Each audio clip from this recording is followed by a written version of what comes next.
लभ न सोई। कहते हैं कि बिना सत्संग के मनुष्य के अंदर सच्चा विवेक पैदा नहीं होता। दुनिया में आने का मकसद क्या है ये समझ में आता नहीं। देखो, आप लोग सुनते रहते, शास्त्रों वेदों पुराणों में वर्णित है कि जीव 84 लाख योनियों में भटकता रहता है। कभी प्रभु दया करते हैं तो मनुष्य का जीवन प्रदान करते हैं। 84 लाख योनियों को महापुरुषों ने दुख का भंडार बताया। जितनी जीव हैं सब बंधन में हैं। किसमें है? बंधन। देखो, मनुष्य से बलवान हैं, शेर हैं, चीते हैं, हाथी हैं, भालू हैं। एक शेर निकल जाए तो हजारों मनुष्यों को फाड़ चीड़ के अलग कर सकता है, लेकिन मनुष्य उस शेर को भी पिंजरे में बंद करके रखता है, वो भी बंधन में है। हाथी पर सवारी करता है, ऊंट, गधा, घोड़े, खच्चर सबसे काम करवाता है, बंधु। प्रभु जब जीव को दुखी देख लेते हैं 84 लाख योनियों में से निकालने की कृपा करते हैं, करुणा करते हैं। रामचरितमानस वर्णन आया कि कबहुं के करी करुणा नर देहि देतईस बिनु हेतु सनेही। कभी करुणा करके करुणा निधान प्रभु हम सभी लोगों को 84 लाख योनियों में से निकाल करके मनुष्य का सुंदर चोला प्रदान करते। अब मनुष्य की जिंदगी जब मिल जाती है तो इस मनुष्य की जिंदगी में भी नाना प्रकार के जीव दुख उठाता है। क्या करता है? दुख उठाता है। देखो, छोटा सा बच्चा जब होता है उसके मन का जैसे ही कुछ नहीं होता तो रोता है, बेचैन हो जाता है। अब उसके बस का कुछ नहीं कि मैं कुछ कर सकूं, जैसा लोग रखेंगे वैसा रहना पड़ेगा, नहीं तो रोएगा, चिल्लाएगा। बड़े हो जाते हैं, थोड़ा और बड़े होते हैं तो माता पिता के अधीन होते हैं। अधीन होते हैं कि नहीं? छोटे छोटे बच्चे मर्जी कह रहा खेलने को, माँ बाप ने कहा नहीं जाना है। मन कह रहा ये खिलौना मिल जाए, माँ बाप ने नहीं दिलवाया, अर्थात तो वहाँ भी बेचे। आगे शादी विवाह हो गया, खुशी के जितने काम करते हैं शादी विवाह में भी टेंशन चालू हो जाता है कि अब ये कैसे होगा, अब ये कैसे होगा, कैसे बंधु। और जब बूढ़े हो जाते हैं तो भी टेंशन, अर्थात पूरी जिंदगी बिता देते हैं लेकिन चिंता और टेंशन से छुटकारा मिलता नहीं। जब आपको ये मनुष्य की जिंदगी मिलती है, कोई बिरला भाग्यशाली होता है जो विचार करता है कि आखिर में ये जिंदगी मुझे किस लिए मिली है। क्या बेचैन और अशांत दुखी रहने के लिए मिली है या और कुछ मकसद है? जो विचार करता है वो ढूंढता है, तलाशता है, प्रयास करता है कि एक दिन जब हम इस दुनिया में आए थे असहाय थे, अकेले थे कि नहीं? छोटा सा बालक जब पैदा होता है, जिस करवट लिटा दो करवट भी नहीं बदल पाता है। माँ बाप करवट बदलवाते हैं, बंधु, बैठना नहीं जानता, असहाय रहता है और जिंदगी भर असहाय रहता है और लास्ट में फिर मजबूरी वही आ जाती है, असहाय हो जाता है। बच्चों को बुलाता है, इधर जाते उधर हैं, फटकार सुनता है, बिस्तर पर पड़ा रहता है। क्या यही भाग्यशाली है जो आप लोग सुनते हैं, बड़े भाग्य मानुष तन पावा, सुर दुर्लभ सब ग्रंथनि गावा। भाग्यशाली क्यों हैं? क्योंकि आप उस परम सहारे को प्राप्त कर सकते हैं, पकड़ सकते हैं इस मनुष्य की जिंदगी में।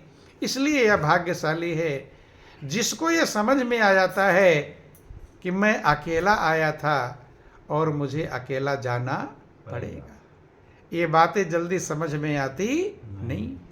चूंकि महापुरुष कहते हैं कि जैसे राख से आग ढका होता है, जब आप लोग उपला इत्यादि लगाते हैं, ऊपर राख हो जाती है और आग कहाँ रहती है? नीचे। फिर राख को साफ करते फिर आँच लगने लगती है। राख से आग ढका रहता है, जेर से गर्भ ढका रहता है। ऐसे अज्ञानता से आपका ज्ञान ढका रहता है, ज्ञान प्रकाशित नहीं हो पाता है, विचार नहीं कर पाता है कि मेरा सहारा कौन है, क्या होगा मेरा। एक दिन लाचार हो जाऊंगा, एक दिन मुझे अकेले ही अपनी यात्रा करनी पड़ेगी। जो इस बात को विचार करता है वो परम सहारे को ढूंढता है, तलाशता है, प्रार्थना करता है प्रभु से कि जैसे गर्मी में जब खूब तेज धूप होती है, कड़क पड़ती है, तो आप देखते हैं कि जमीनें भी फट जाती हैं, जमीनों में दरार पड़ जाता है, चटक जाती हैं, बंद हो। तब जब तेज गर्मी के बाद फिर बादल मंडराते हैं, काले काले घटाएं घिरती हैं, धरती जब तप जाती है पूरी, उसके बाद क्या आता है? बारिश होती है। पौधों को, फसलों को, मनुष्यों को, सभी जीवों को जो व्याकुल हो रहे थे वो तृप्ति हो जाती है। यही हाल है जब जीव व्याकुल होता है संसार में। क्या होगा? अपने जीवन के बारे में विचार कर पाता है, मैं जो दुनिया से जाऊंगा किधर जाऊंगा, क्या होगा मेरा, कौन मेरा सहारा बनेगा। चूंकि माया का ऐसा जाल है, सच्चाई की तरफ जल्दी मनुष्य का ध्यान जा पाता नहीं। संत महापुरुष प्रयास करते हैं समझाने के लिए।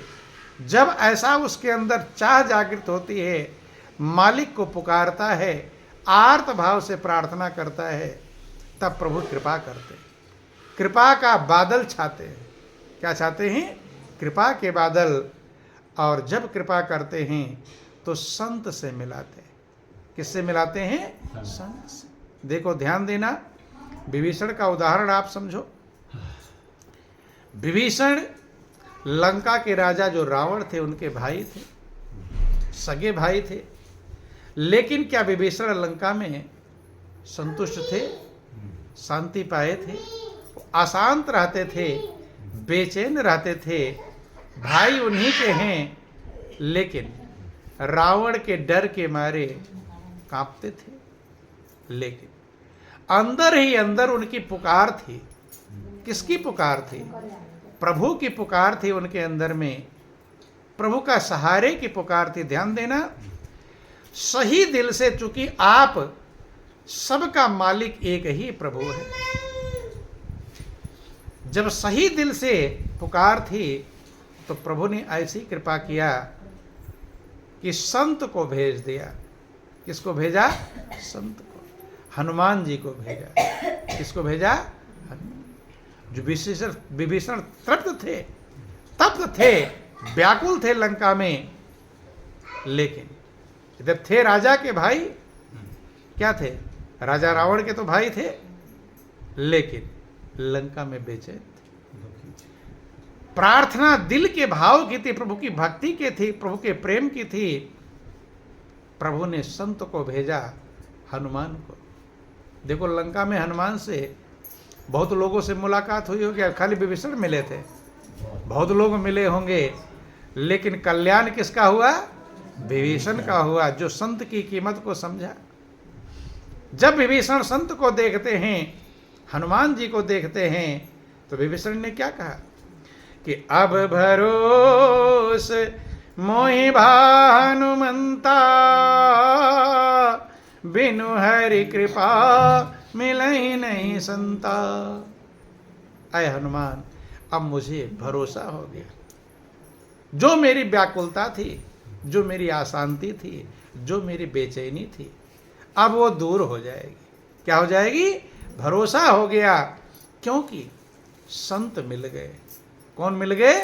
संत। मेरे ऊपर प्रभु की विशेष कृपा बरसी, तब संत से मिलाया। अब भरोस मोहि भा हनुमंता, बिनु हरि कृपा मिलहि नहीं संता। बिना प्रभु कृपा के संत मिलते नहीं। कि जो रघुबीर अनुग्रह कीना, तब तुम मोहि दरस हठ दीना। जब प्रभु ने कृपा किया तब आपने मुझे दर्शन दिया। और ध्यान देना, विभीषण अपने मुंह से वर्णन करते हैं कि मैं लंका में कैसे रहता हूं। ध्यान देना, हर व्यक्ति विभीषण की तरह है।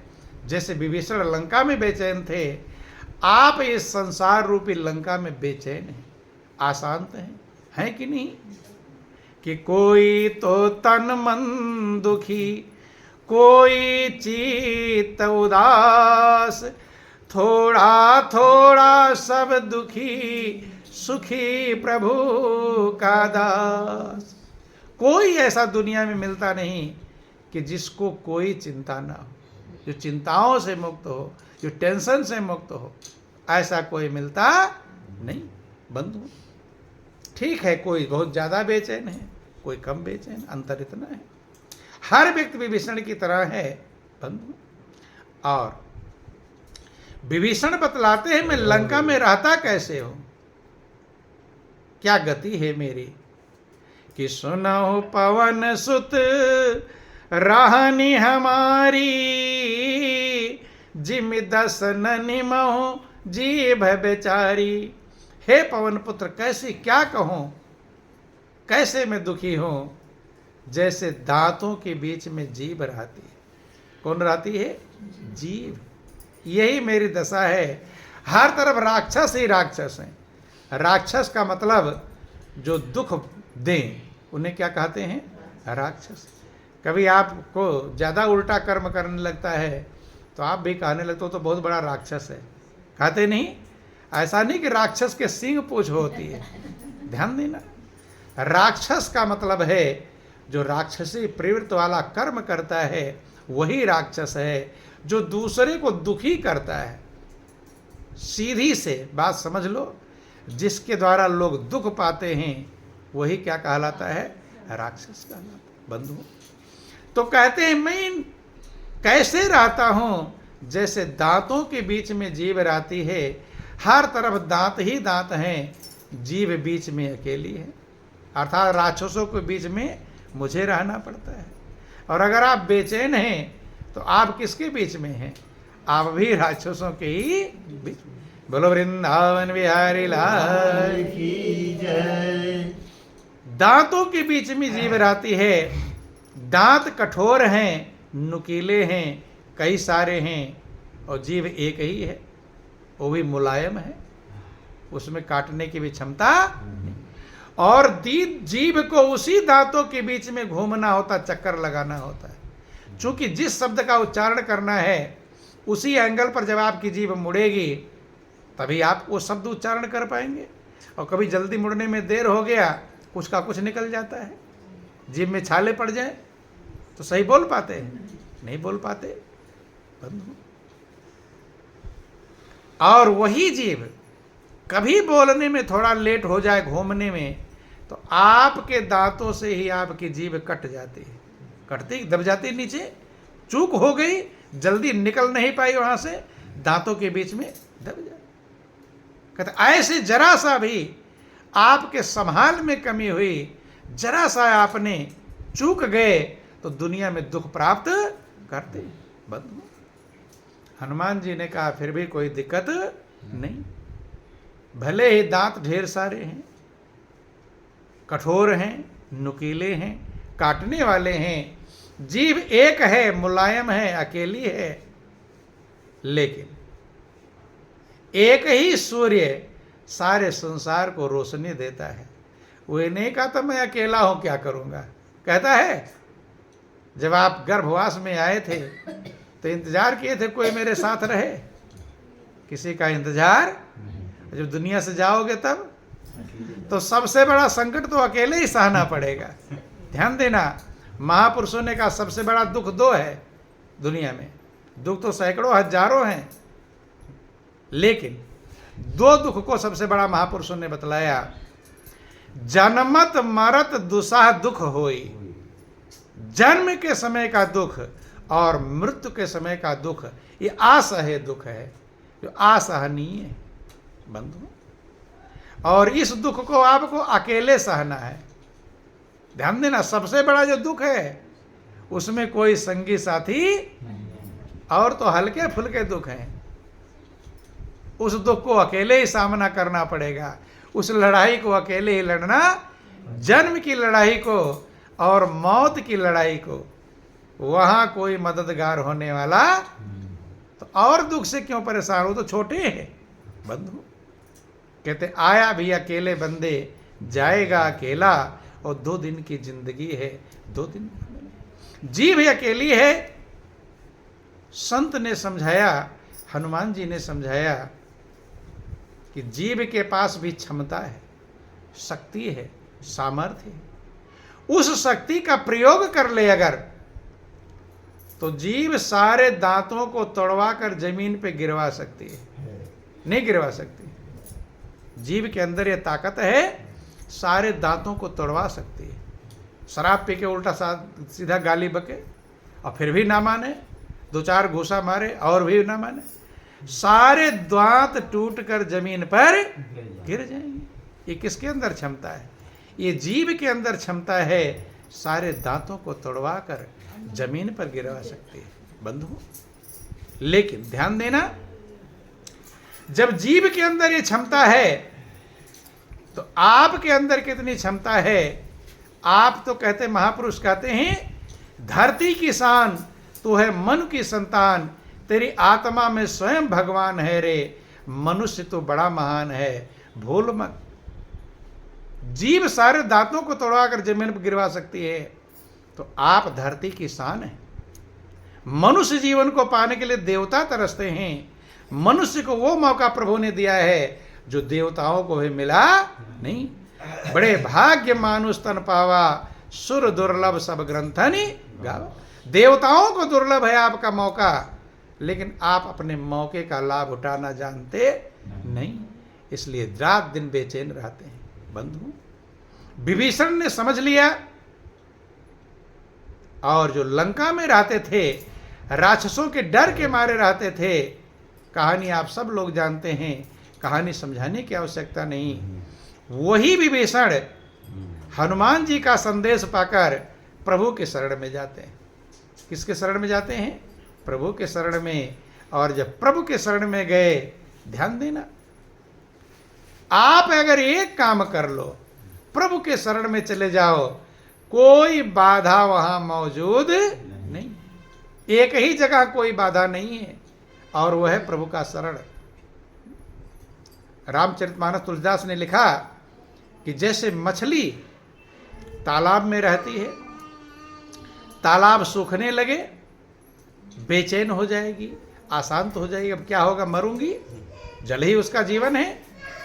लेकिन उस मछली को कोई तालाब से निकाल, पानी से, कीचड़ से निकाल करके और समुद्र के जल में पहुंचा दे, अब मछली को चिंता रहेगी? रामचरितमानस वर्णन आया कि जैसे मछली तालाब के कीचड़ से निकलकर समुद्र में पहुंच जाए, सुखी हो जाएगी, ऐसे आप इस संसार रूपी कीचड़ से निकलकर प्रभु के शरण रूपी समुद्र में पहुंच जाएं, फिर कोई बाधा। यही काम इस जिंदगी में करना होता है कि सुखी मीन ज्यो नीर अगाधा, और तिमिहारी चरण नये कौ बाधा।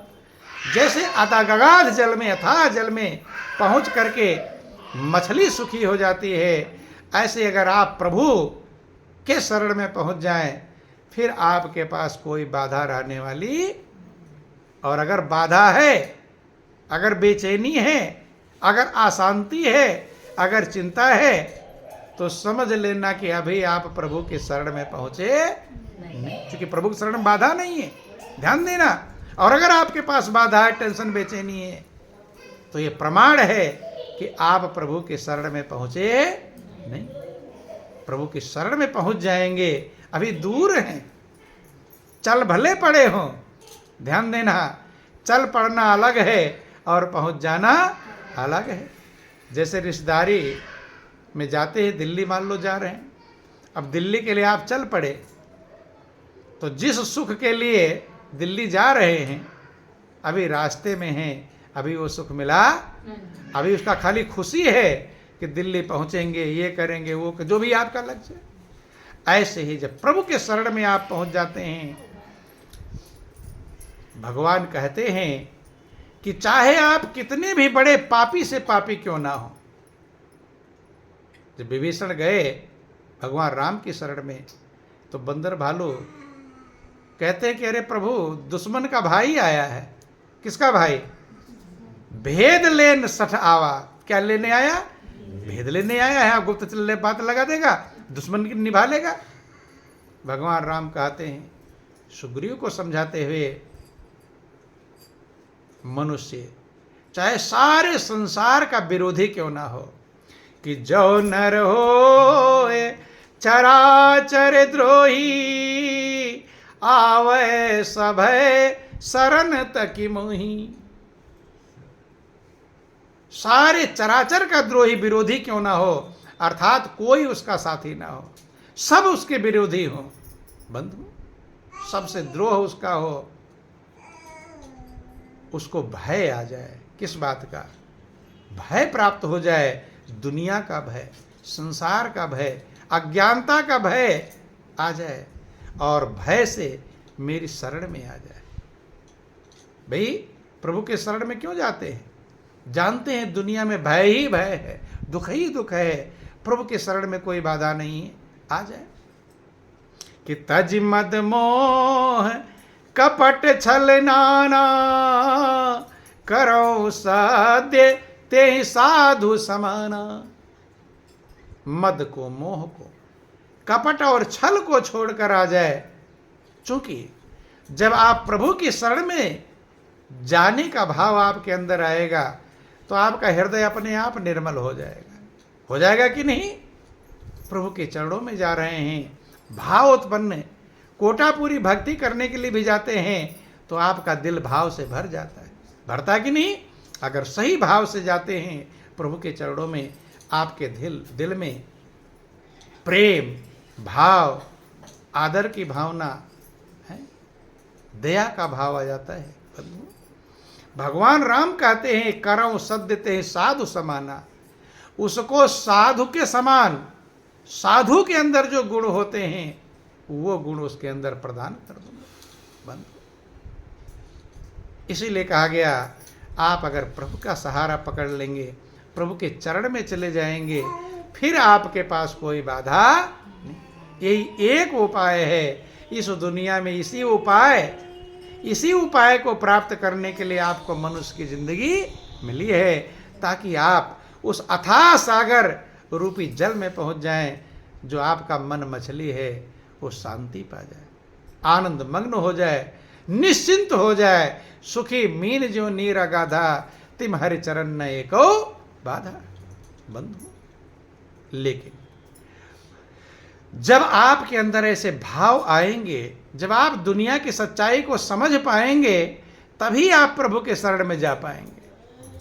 और जब तक दुनिया ही अच्छी लगती है, ध्यान देना, जब तक दुनिया आपके अंदर बसी हुई है, यही अच्छा लग रहा है, इसी में सुख ढूंढ रहे हैं, तब तक जीव प्रभु के चरणों में जाने का प्रयास करता नहीं।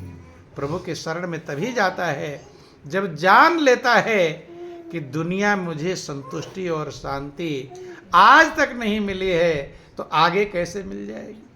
जिसको यह समझ में आ जाता है बंधु कि दुनिया में, इस संसार में कभी भी किसी को चैन मिला नहीं, कि दुनिया में ढूंढा कहीं प्यार नहीं। क्या ढूंढ रहे हैं? इस संसार में आकर आप प्यार ढूंढ रहे हैं। सबको प्रेम ही चाहिए। क्या चाहिए? प्रेम। या कोई ऐसा जिसको नहीं प्रेम चाहिए? सभी को प्रेम ही चाहिए।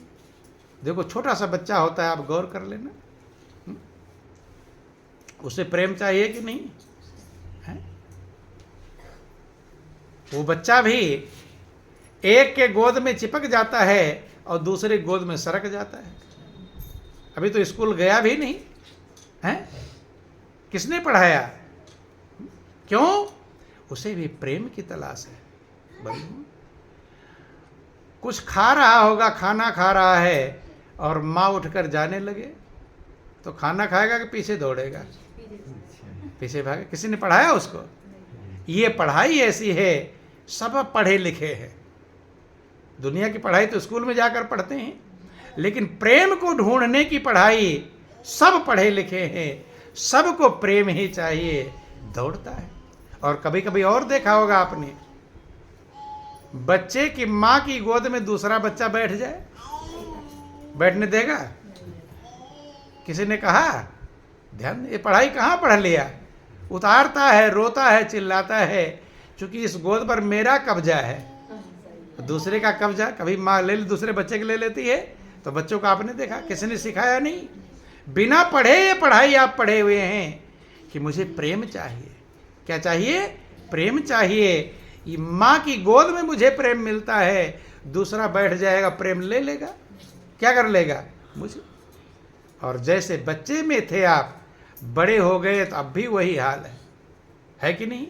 आप जिससे प्रेम करते हो और दूसरा उससे प्रेम करने लगे, आपको खुशी होगी कि बेचैनी?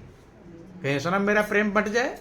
ध्यान देना, प्रेम ढूंढते ढूंढते थक गए कि इस असार संसार में प्रेम रतन है सार, ब्रह्म जीव के बीच में केवल प्रेम आधार। कुछ भी सार नहीं है, एक चीज सार है, तत्व है, वो है प्रेम। इसलिए परमात्मा को प्रेम कहकर पुकारा गया। परमात्मा सत्य है, प्रेम सत्य है। बंधु, वही प्रेम है। रसो वैसा, रस मौजूद है, प्रेम मौजूद है। दुनिया में कितने लोगों का प्रेम हमें मिल गया, ध्यान देना। छोटे बच्चे थे, माता पिता का प्रेम मिला, ठीक है, किसी ज़्यादा किसी कम, सभी को मिला। भाई बंधुओं का प्रेम, हित मित्रदार का प्रेम, पति पत्नी का प्रेम, बेटा बेटी का प्रेम, सबका प्रेम मिल गया। लेकिन अभी प्रेम की तलाश जारी है। अभी आपको लगता है कि मुझे प्रेम मिला, ढूंढ ही रहे हैं। क्यों? कि दुनिया में ढूंढा कहीं प्यार नहीं है और तेरे जैसा सच्चा कोई यार नहीं है। दुनिया के प्रेम में भय है। भय है कि नहीं? कहीं ऐसा ना हो मेरा प्रेम छूट जाए, दूसरा कोई ना ले ले। उस प्रेम को आप चाह रहे हैं जो परम प्रेम है, जिसमें भय नहीं रहता। प्रेम में अगर भय है, ध्यान देना, प्रेम ही उसे कहते हैं जहां भय ना हो, जहां निर्भय हो। लेकिन दुनिया के प्रेम में भय कभी खत्म हो सकता नहीं। एक प्रेम है प्रभु का प्रेम, दोनों में अंतर समझ लेना। जब आप प्रभु के प्रेम को प्राप्त करते हैं, दुनिया में आप जिससे प्रेम करते हैं, सोचते हैं कि लोग इससे दूर रहे हैं, इसका प्रेम कोई दूसरा ना ले, मुझे ही पूरा मिले। चाहते कि नहीं चाहते? लेकिन प्रभु का प्रेम, अगर आप प्रभु के प्रेम में लगते हैं, प्रभु का प्रेम प्राप्त करते हैं, तो क्या आप चाहते दूसरा कोई भगवान से प्रेम ना कर ले? चाहते हैं ऐसा? अब दुनिया के प्रेम और ध्यान देना, क्योंकि यहाँ थोड़ा है, थोड़ा सा है, दूसरा ले लेगा, हमारे पास क्या बचेगा। इसलिए डरते रहते पूरी जिंदगी भर कहीं मेरे प्रेम को दूसरा छीन ना ले। लेकिन जब प्रभु के चरणों में जाते हैं, प्रभु के प्रेम को प्राप्त करते हैं, वहाँ ये भय रहता है कि दूसरा कोई भगवान से ना प्रेम कर ले, मेरा प्रेम घट जाएगा। वहाँ उल्टा हो जाता है। क्या हो जाता है? कि जो भी प्रभु से प्रेम करता है, वो क्या चाहता है कि और लोग, तुम भी चलो भगवान से प्रेम करो, और लोगों को लिवा कर जाता है।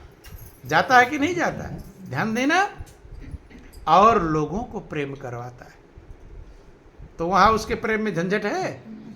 प्रभु के प्रेम के पास और लोगों, तुम भी चलो प्रभु से प्रेम करो, क्योंकि वहां अनंत है।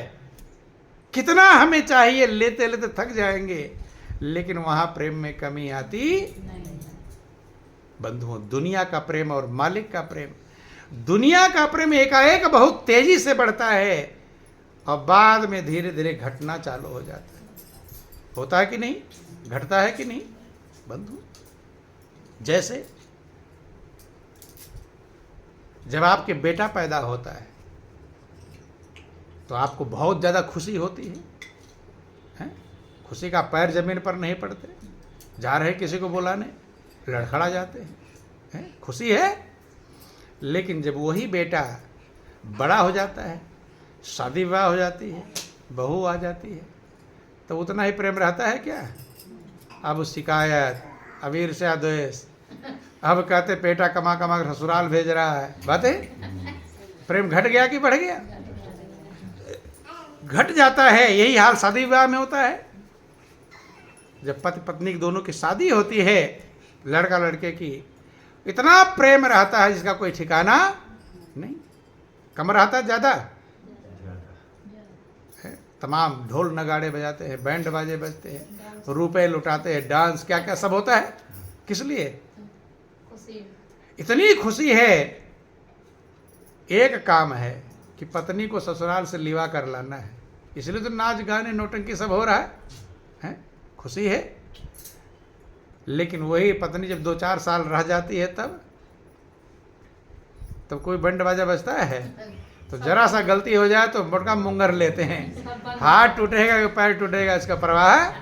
अब वही बैंड बाजा किराए पर आएगा, वही बैंड बाजा बन के। ध्यान देना, अर्थात प्रेम घट जाता। हमारा मकसद सिर्फ एक है, प्रेम घट जाता है बंधु। और पहले में आज में प्रेम घटता है। ध्यान देना, पहले जब शादी होती थी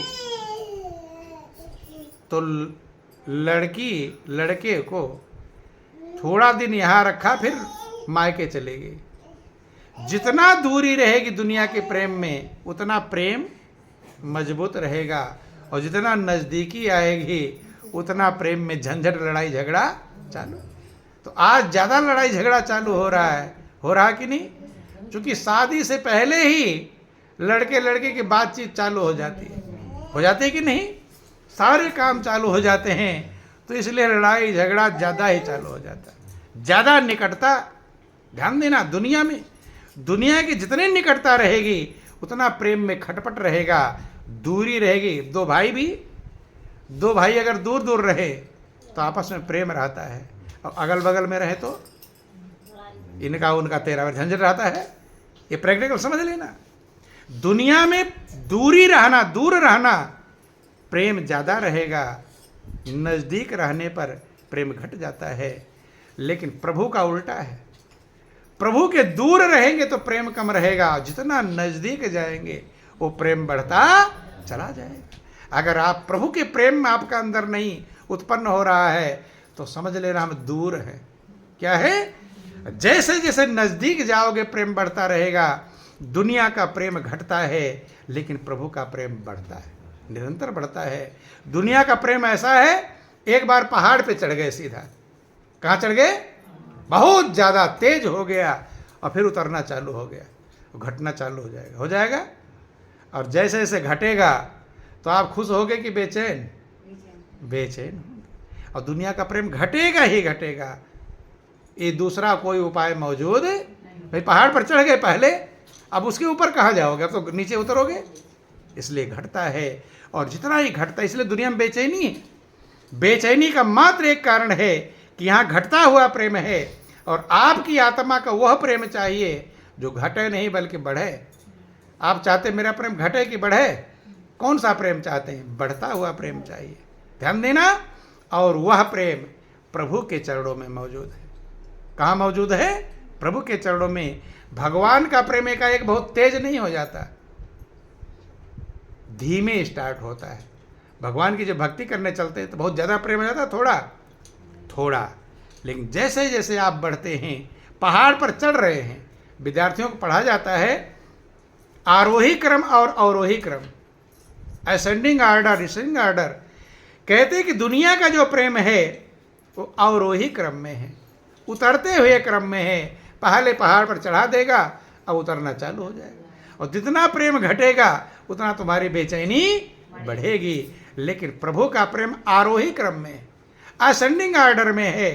पहले बहुत धीमे शुरू होगा, फिर और बढ़ेगा, फिर और बढ़ेगा। और जितना बढ़ेगा उतना तुम आनंद मग्न होते। तुम्हें वही प्रेम की तलाश है जो प्रेम बढ़े, और वो प्रभु के चरणों में है। इसीलिए मेरा कहती है दिन दिन बढ़त सवायो। वो प्रेम कौन सा है? दिन दिन सवा गुना बढ़ता है। उसी प्रेम की तलाश है, और वही प्रेम सभी ढूंढ रहे हैं।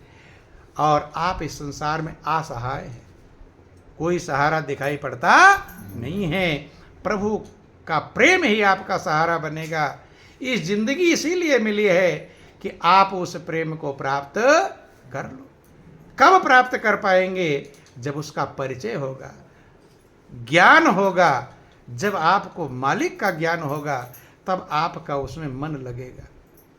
कीमत जब समझेंगे, क्योंकि किसी भी चीज में आपका दिल तभी लगेगा जिसको आप कीमती समझ लेंगे।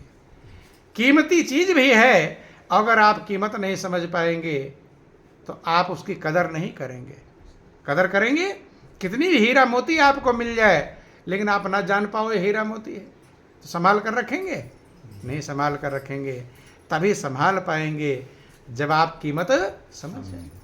ऐसे प्रभु जब कृपा करते हैं, प्रभु के प्रेम के लिए आपका मन उमड़ता है कि हे प्रभु, दुनिया को मैं देख रहा हूँ, दुनिया कब छूट जाएगी, असहाय है। जो लोग हैं भी, वो भी दाएं बाएं इधर उधर है, उनसे भी शांति नहीं मिल पाती है। मुझे तेरा सहारा चाहिए, मुझे तू चाहिए। जब ऐसा भाव उत्पन्न होता है तब प्रभु किसी सामर्थ्यवान संत से आपकी भेंट करा देते हैं। बिनु हरि कृपा मिले ही नहीं संता। जब संत मिल जाते हैं तो संत क्या करते हैं? प्रभु से प्रेम करने का तरीका बताते हैं। क्या बताते हैं? कैसे प्रभु के चरणों में आपका दिल लगेगा, मन लगेगा, ये ज्ञान देते। और जब ये ज्ञान देते हैं और उस रास्ते पर आप चलते हैं, मजबूती से चलते हैं बंधुओं, तो आपका दिन दिन बढ़त सवायो। दिन दिन आपका प्रेम सवा गुना बढ़ता चला जाता है, और आपका आनंद, प्रेम, शांति जितने बढ़ेगा उतने आप जीवन को धन्य कर पाएंगे। बंधु बोलिए प्रेम से गुरुदेव महाराज की जय। श्री सच्चिदानंद भगवान